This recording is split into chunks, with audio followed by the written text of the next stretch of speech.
They're amazing starters, you know, and they will worship the ground you walk on in order to get a connection with you. Hmm. But it's a pathological connection. You're watching the Spotlight Network, starring Hollywood's And if newsman, you're just trying to get Logan to Crawford. investigators, they now believe a single member. He works with TV and film legends. And now, Logan's shining the spotlight on the world's top emerging authors and creators. International were abducted. This is Spotlight with Logan Crawford, streaming on Roku, Apple TV, and Amazon Fire TV. I'm Logan Crawford, and right now on the Spotlight Network, we're talking with one of my favorite guests, one of my favorite authors, a very knowledgeable psychologist by the name of Dr. Peter Favaro. And we're talking about his eye-opening new book. It is called Bad People Bible. Drawing from decades of experience as a forensic psychologist, the doctor unpacks how to identify, understand, and protect yourself from toxic individuals who thrive on manipulation and control. If you've ever wondered how to navigate the influence of bad people in your life, this is a book you won't want to miss, and this is a conversation that'll be a must-watch. We're delighted to have this very talented author join us here today on Spotlight. We thank the team at Atticus Publishing for helping us put him in the spotlight today, and we ask viewers like you to support authors like him by subscribing to our channel and by purchasing his amazing book. The links are below this interview. Doctor, welcome back to Spotlight. Thank you so much for joining me. Nice to see you again. Bad People Bible focuses on narcissists, psychopaths, sociopaths, that type of thing. Tell us a little bit about your book. Right. So, one of the things that I talk about in my book is how much I really don't like using those words. Okay. Right. I think that people get caught up in wanting to diagnose the people that they don't like. Mhm. And that's why I call it the Bad People Bible, because it doesn't matter what diagnostic category they're in, they're just bad people, Yeah. and they have a deleterious effect on you, your life, and your functioning, and you find them everywhere, including in your bed. Exactly, exactly. Well, nowadays, romance is so anonymous. It used to be you knew somebody from the neighborhood, you knew somebody from your church group, you knew somebody from school, and then you dated them. Today, you're meeting by swiping pictures on this, and you're very vulnerable to bad people, don't you think? I think that's a great point to start off with because bad people thrive on deflection, anonymity, and various different curtains that they can hide behind, but still interact with you. Yeah. Because you don't know their friends, you don't know their parents. Like I said, people used to grow up in the neighborhood together and then they would date, but you're meeting somebody who is a complete unknown. You don't know their friends, you don't know their family, you don't even know if they work where they say they really where they work. So you can really be duped, and people are cheated out of money, and of course, much, much worse, they're harmed or killed. And that's obviously one of the things that you want to protect people from. What are some of the red flags? These people, and we talked a little bit before we started, can be extremely charming, perhaps too charming in the beginning, but they can fool you. So, what are some of the things we should look for? I think, I want to just go back and touch on something you just said. It's so easy to create a mask Mhm. for yourself these days. I mean, even in the literal sense, you speak to someone on one of these platforms, and the first thing you're able to do is create a filter around what you look like and Exactly. and an avatar. And now that we have AI, you can create a completely different person and persona. But when you finally get face to face with a bad person, you have to start looking at how they treat other people. Mhm. and what they talk about. Because a lot of times you'll hear them. Every day is a new fight. Every Mm. day is a new story. Every day is a day that someone did something to wrong the person. Mm. And boy, I got them back. You Yeah. know, I made sure I won that fight. And that's a big red flag for me, is when people talk about how much conflict they have in their day to day. And it starts with the waiter in the restaurant really treated me badly, Mm. or everybody on the road today looked like they were insane. And there's what I call a readiness for conflict in bad people. They're always ready for something, ready for a fight. And the place that I find it most, and I have sort of an obsession about this, is some of the comment sections on the websites where they tell a news story, and then there's a comment section, and the people are so furious all the time with their comments. Mm. And if you make a comment, and I tend to make a comment just to see what kind of reactions I'm going to get sometimes, the people immediately come after you. Oh, you're a, you must be a Republican, or you must Exactly. be a Democrat. Right.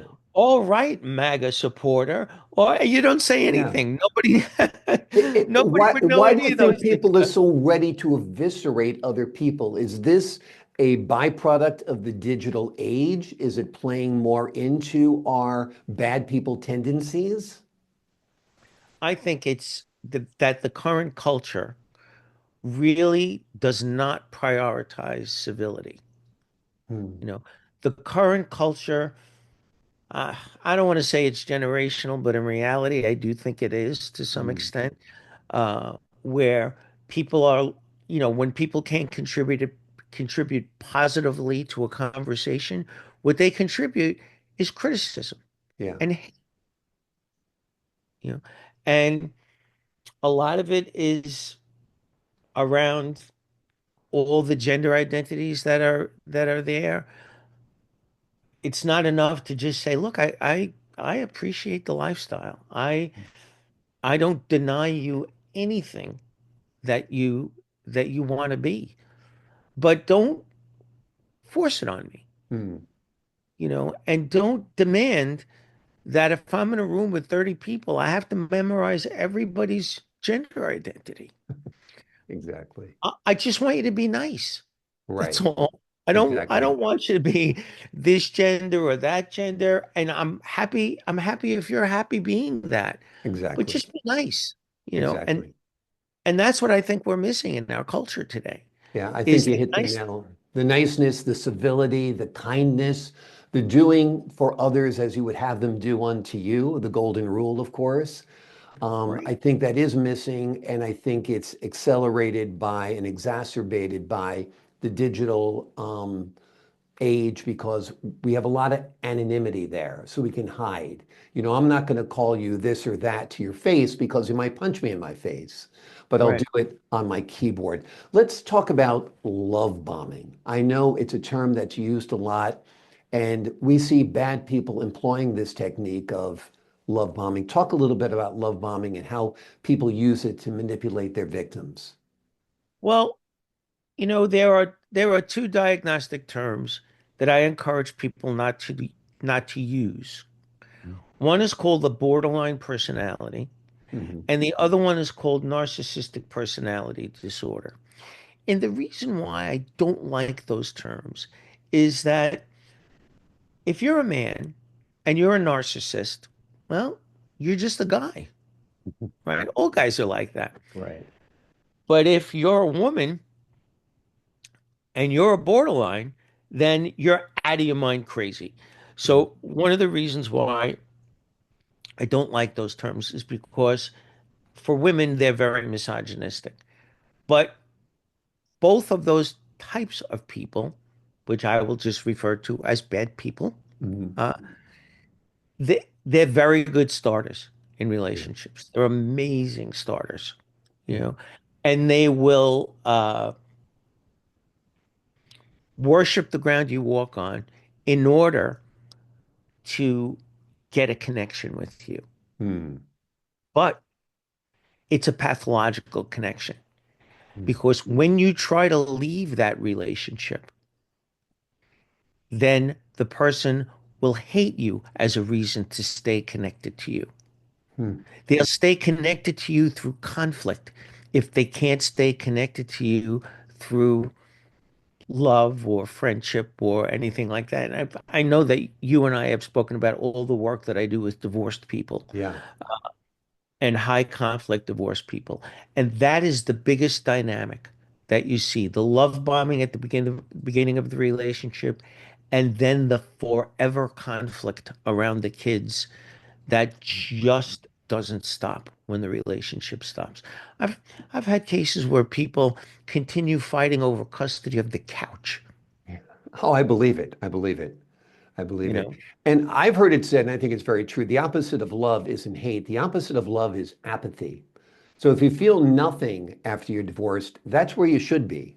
If you feel intense hatred, something's wrong because you're trying to keep that very intense dynamic going. And that's pretty much what you're alluding to there or saying there, right? Yeah, I mean, I actually use a slightly different word, but it's the exact same topic. I say that when you get a divorce from a person you're in a high conflict with, treat them with indifference. Hmm. Exactly. Yeah. You know? Mhm. And a lot of people just can't do that. Right. And it starts off with the love bombing, like you said, Hmm. but then it turns into feelings of disloyalty. Yeah.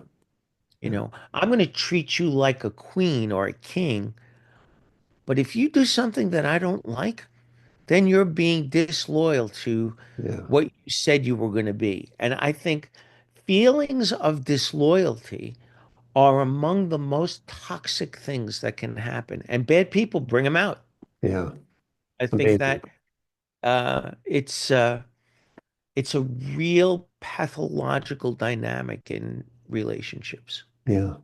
Do you think bosses, people who rise to the level of manager, and we often used to joke about this in my profession, is that they were, I know you don't like the term, but somewhat psychotic. Do you think people who are quote unquote bad people tend to rise within a corporate setting? Oh, they rise to the top of everything, including President of the United States. I mean, I think that Yeah. I think that you can get very far in life by acting like an alpha. Mhm. Exactly. Acting like an alpha and also love bombing or flattery bombing or complimenting bombing when needed to get what you want. And then watch out. Let me ask you another question because we do have limited time and I want to pick your brain as much as possible for the folks at home. Why do you think folks are fooled by the pleasant veneer of toxic individuals? Is it because they want to be fooled? They don't want to be fooled. I think everyone on the planet, including me, and that's part of what I'm doing here, everybody wants to be validated. Hmm. Everybody is hungry for validation. Some people are starving for validation. I think that when you get into the circle of a bad person, they seek that out, Hmm. and they give you what you want, but there's a price you're going to have to pay for it. Yeah. And that becomes part of every aspect of relationships, not only love relationships, but uh, to be dominant over another person, it's like hanging a pork chop around your neck and going into the lion's den, Hmm. with Yeah. bad people. They like to be reinforced for being the dominant person in a relationship. And then there are people who prefer to be submissive. Right. So that becomes a dynamic in the relationship. Right. And it also depends on their level of malevolence. You know, some people are just bossy, domineering, and overbearing, and other people can be brutalizing and abusive, right? Yes. I mean, I know of a, I know of a circumstance, and there are many variations on this, where the dominant partner who was in a relationship with a much younger person used to handcuff her to a 75-pound kettlebell and then leave to go to work and then come home and abuse her. Good God. Was that So person able to break free of that relationship? yes, Yeah, yes. yeah. What are some of the keys to breaking free if you are in a toxic relationship, if you discover you are with a bad person? Tell us about what strategies you'd suggest. Well, a lot of the time, the targeted person, right, thinks that if they love the person better, Hmm. they can draw them back into the relationship, Yeah. you know? A lot of the And people come from abused relationships. They might have been abused by their mother and father, so they're used to abuse. They have a high tolerance for misbehavior and violence, right? correct. And I look at that as, people getting into relationships that are science projects for them. Yeah, They know that the other person has a faulty personality, but they think that their love can cure them. yeah, And that just makes it worse. yeah, And I think I've said this to you in one of our other podcasts that people change, people get out of bad situation when the pain of their problem becomes worse than the pain of solving that problem. gotcha. Exactly, exactly. Yeah. That's basically their breaking point, Yes. where it's worse to stay than it is to try to fix it, and they'll get out. And lots of times people get stuck in relationships like that because it's a matter of dollars and cents. Yeah, They just can't afford to get out of that relationship. yeah, And there are people who have what the Freudians, I'm not a Freudian psychologist, but what the Freudians say is a repetition compulsion. hmm, They go from this person and then they put a pin in that relationship. Maybe they even get out of it. And then they find another relationship just like that. yeah. It is. It's amazing. People will even look physically similar, which I Yes, find that's a good shocking. point. That Yeah. happens sometimes. Yeah. Yeah, absolutely. Before we leave you, let's give the folks at home an overview of your book. What will they find in the Bad People Bible? They'll find a lot more of the conversation that we just had. Right. And, uh, for identifying, Hmm. making decisions early, cutting your losses early. I think it's very, very important for people to learn to cut and run from bad relationships, but they don't. Yeah. I think, I think what you said in the beginning was very interesting. Like, don't worry about labels, whether they're a narcissist or a sociopath or whatever, or even try to figure out what the root cause is. Well, this person is bad because their mother and father. It doesn't matter. What matters is they're a bad person to you, so you need to get out of the relationship. They might have been treated like hell by their parents. That's terrible. I'm sorry it happened, but they've created a monster now who's affecting your life, right?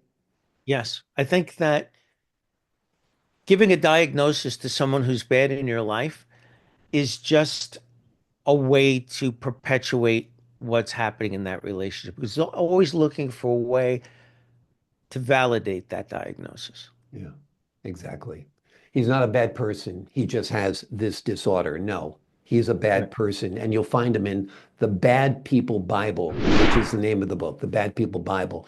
Drawing upon decades of experience as a forensic psychologist, Dr. Favaro unpacks how to identify, understand, and protect yourself from toxic individuals who thrive on manipulation and control. If you've ever wondered how to navigate the influence of bad people in your life, this is a book that you must read. Doctor, thank you so much for joining us here today on Spotlight. Great being with you again, Logan. Great having you on the show. I appreciate your wisdom and your insight. To the folks at home, I'm Logan Crawford, thanking you for your time this time. Until next time on Spotlight.